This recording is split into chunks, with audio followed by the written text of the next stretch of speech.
T20 world cup ముంగిట team India fans కు good news.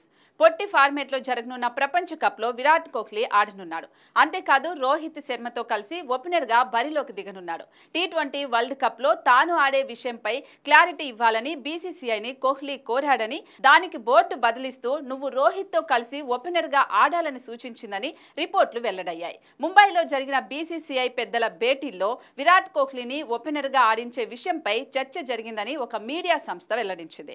ఇప్పటిదాకా 9 టీ20 మ్యాచ్ల్లో ఓపెనర్ గా బరిలోకి దిగిన విరాట్ కోహ్లీ 57 సగటుతో 400 పరుగులు చేశాడు.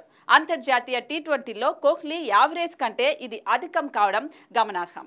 అంతేకాదు టీ20లో కోహ్లీ స్ట్రైక్ రేట్ 138 కాగా ఓపెనర్ గా మాత్రం 161గా ఉంది. అంతర్జాతీయ టీ20లో కోహ్లీ చేసిన ఏకైక సెంచరీ కూడా ఓపెనర్ గా నమోదు చేశాడు.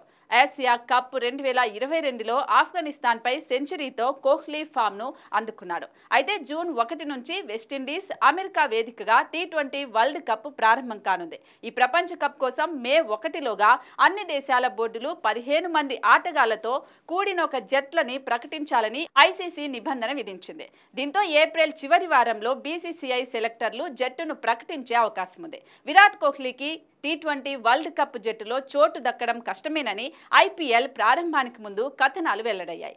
ఆట తీరుకు స్లోగా ఉండే కరేబియన్ పిచ్లు అంతగా సరిపడవని బీసీసీఐ పెద్దలు అభిప్రాయపడ్డారంటూ వార్తలొచ్చాయి. కానీ ఈ ఐపీఎల్ సీజన్లో 7 మ్యాచ్లాడిన విరాట్ 361 పరుగులతో ఆరెంజ్ క్యాప్ హోల్డర్ గా కొనసాగుతున్నాడు. గత టీ20 వరల్డ్ కప్ లోను భారత విజయాల్లో విరాట్ కీలక పాత్ర పోషించాడు. దీంతో విరాట్ కోహ్లీని ఈ టీ20 వరల్డ్ కప్ కూడా ఆడించాలనే నిర్ణయానికి బీసీసీఐ వచ్చినట్లు తెలుస్తోంది.